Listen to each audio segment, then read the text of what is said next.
Hello प्यारे बच्चों, सभी का अभिनंदन है। सभी का मैं तहे दिल से स्वागत करता हूं। जितने भी मेरे शिक्षकगण जो वीडियो देख रहे हैं उनका भी अभिनंदन करता हूं।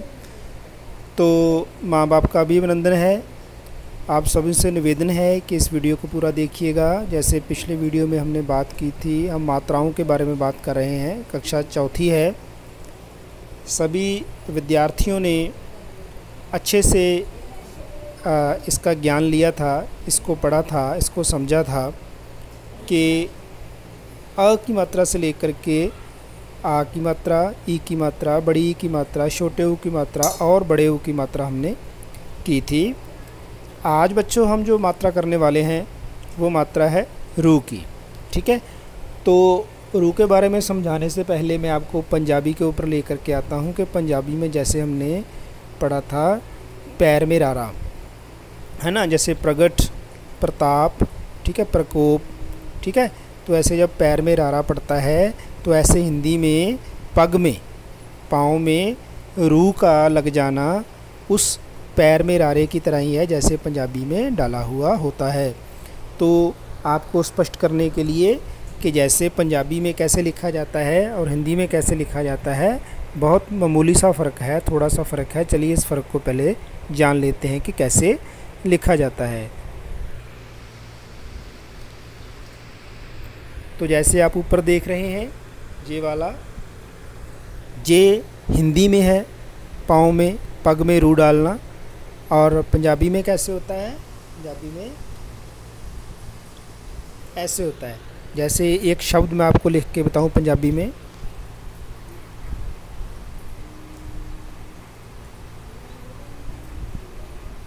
प्रकोप, है ना, तो ऐसे पैर में रारा डलता है। ठीक है, प्रीतम।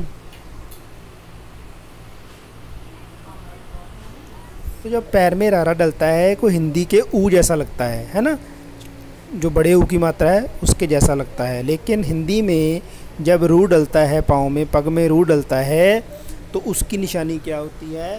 तो उसको हल्के से दाहिनी ओर, जो हमारा सज्जा पासा है दाहिनी ओर, उसको मोड़ दिया जाता है, जैसे ऐसे। ठीक है, तो ऐसे हल्का सा मोड़ेंगे तो वो रू बन जाएगा। ठीक है, तो अब हम इसकी अभ्यास करेंगे। नीचे कुछ शब्द दिए गए हैं, कुछ तस्वीरें दी गई हैं, उनके साथ मिलान भी होगा, उसका अभ्यास भी होगा। तो चलिए करते हैं।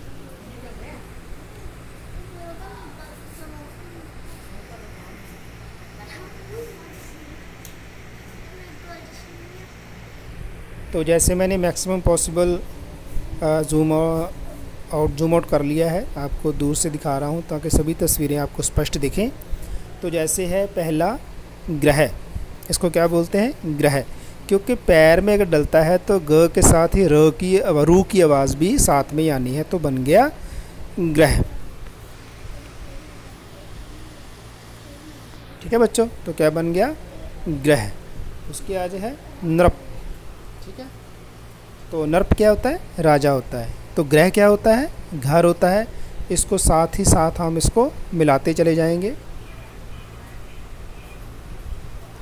तो ग्रह हमारा घर होता है, नर्प क्या होता है? राजा होता है। ठीक है, आगे है घृत। घृत, घृत घी को कहते हैं। ठीक है बेटा, तो घृत घी को क्या कहते हैं? घृत। ठीक है बच्चे, इसके आगे देख लेते हैं। कृषक। कृषक क्या होता है? जो फसलों में काम करता है, किसान, उसको कृषक बोलते हैं हिंदी में। ठीक है, ठीक है, तो उसको क्या बोलते हैं? कृषक। इसके आगे है बेटा कृषि। कृषि क्या होती है? खेती बाड़ी। तो खेती बाड़ी में फसलों का जिक्र होता है, तो इसको फसलों के साथ मिलाएंगे तो वो कृषि बन जाएगा। ठीक बच्चे, इसके आगे है कृम। तो कीड़ा जो होता है इसको कृम कहते हैं। ठीक है, तो कृम कीड़ा। तो अमृता, जो पंजाबी में इमली होती है ना बेटा, उसको अमृता कहते हैं। ठीक है, तो इसको हम इमली के साथ, इमली के बूटे के साथ, पौधे के साथ मिलाएंगे तो क्या है? जो अमृता, अमृता। ठीक है, अमृता बोलते हैं इसको, ठीक है। उसके आगे है मृग, तो मृग हिरण को बोलते हैं पंजाबी में, और हिरण को मृग भी कहते हैं हिंदी में, ठीक है। तो देखा बच्चों कैसे पैर में रूट जब डलता है तो कैसे दो अक्षर जो है मिल करके एक साथ आवाज़ निकालते हैं, जैसे मैंने आपको निकाल करके बताई। तो आपने भी इसका अभ्यास करना है जैसे मैंने बोल के किया है, तो बार बार इसका अभ्यास कीजिएगा, ठीक है। तो चलिए इसके आगे चलते हैं, मैंने आपको बोल के बता दिया, एक बार इसकी प्रैक्टिस करते हैं फिर आगे इसके चलते हैं। तो पहला शब्द क्या था? ग्रह, नर्क, घृत, कृषक, कृषि, कृम, अमृता और मृग, ठीक है। अब इसके आगे चलते हैं।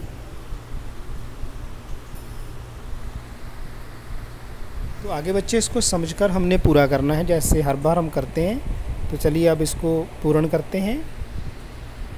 आधा क, जैसे मैंने आपको बहुत बार पहले भी बताया था, हर बार बताता हूँ कि आधा क और स्वर मिलने से वो पूरा अक्षर बनता है। आधा अक्षर और स्वर मिलने से पूरा अक्षर बनता है।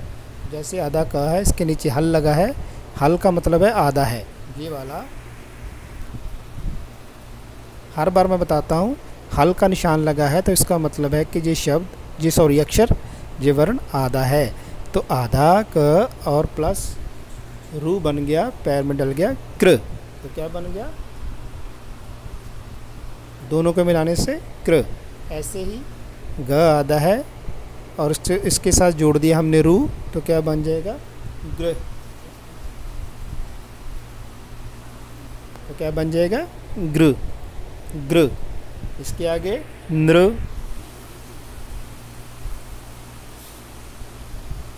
ठीक बच्चे। इसके आगे घ और रू मिल जाएगा तो क्या बन जाएगा? घृ। इसके आगे म आधा और रू मृ, ठीक है बच्चे। तो चलिए आगे देखते हैं।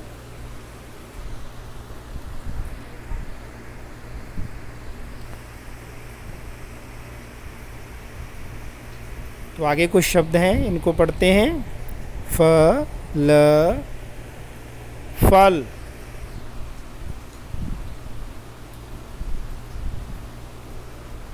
ए और डी को बड़ी की मात्रा एड़ी,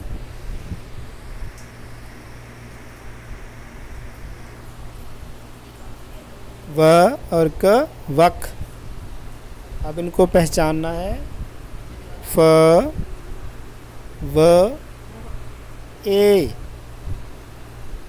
फल, व क वक, ए ड़ी को बड़ी की मात्रा एड़ी, ठीक है। तो ऐसे ही बेटा नीचे समझाया गया है। आधा फ डाल दो और उसके साथ अ डाल दो तो क्या बन जाता है? फ बन जाता है। ऐसे ही अ डाल दो और ई डाल दो और ए बन जाती है, ठीक है। ऐसे ही आधा व और अ डाल दो तो क्या बन जाता है? व, ठीक है। तो आओ अब हम इसको लिखना सीखते हैं। तो जैसे हर बार मैं बताता हूँ कि लिखने का काम तो आपने करना है अपनी कॉपी पे, इसमें से देख करके आपने सुंदर सुंदर करना है। स्टेप दिए हुए हैं, किस स्टेप में करना है। तो सबसे पहले आपने ये डालना है, उसके बाद ये, फिर ये और फिर ये पूर्ण हो जाएगा। ऐसे ही जितने भी आगे वाले वर्ण हैं, अक्षर हैं, वो आपने डालने हैं। इसका अभ्यास आपने लिखने का करना है। चलिए रिक्त स्थान भर लेते हैं जल्दी से। तो सबसे पहले है फ और उसके साथ क्या आएगा? ल, फल। तो नीचे दिया गया है ल और हम इसके साथ डालेंगे फ, फल। आगे है वक,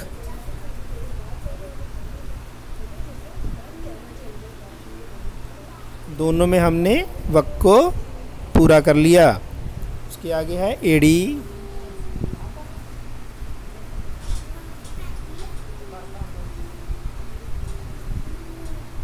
एडी को भी हमने पूरा कर लिया। कुछ अक्षर मुझसे अच्छे नहीं डलेंगे क्योंकि स्क्रीन पर मैं अच्छे से नहीं लिख पाता, तो आपने अच्छे से सुंदर करके अपनी कॉपी पे, बुक्स पे आओ हिंदी सीखे नामक बुक्स जो आपने निकाली है, इसके ऊपर आपने सुंदर सुंदर करने हैं। तो चलिए बच्चों, आज यहीं तक। आज ने क्या सीखा? आज आपने सीखा कि रू की मात्रा क्या होती है, कैसे मिलकर के अक्षरों के साथ, वर्णों के साथ रू की मात्रा काम करती है, और शब्दों का अभ्यास किया। उसके बाद हमने लिखने का भी अभ्यास आपको बताया। तो नेक्स्ट वीडियो में फिर से मिलेंगे। आपका बहुत बहुत धन्यवाद। काम कर लीजिएगा, कोई भी फ्री ना बैठे, सारा काम करके आपने फिर दूसरा काम करना है, ठीक है। सभी अध्यापकों का मैं धन्यवाद करता हूँ। प्लीज़ कृपया इस वीडियो को शेयर ज़रूर कीजिएगा ताकि सभी बच्चों का भला हो सके, सभी बच्चों के साथ पास ये वीडियो पहुँच सके जो कि चौथी कक्षा के विद्यार्थी हैं। तो नेक्स्ट वीडियो में फिर से मुलाकात होगी। आपका बहुत बहुत धन्यवाद। सभी को नमस्कार।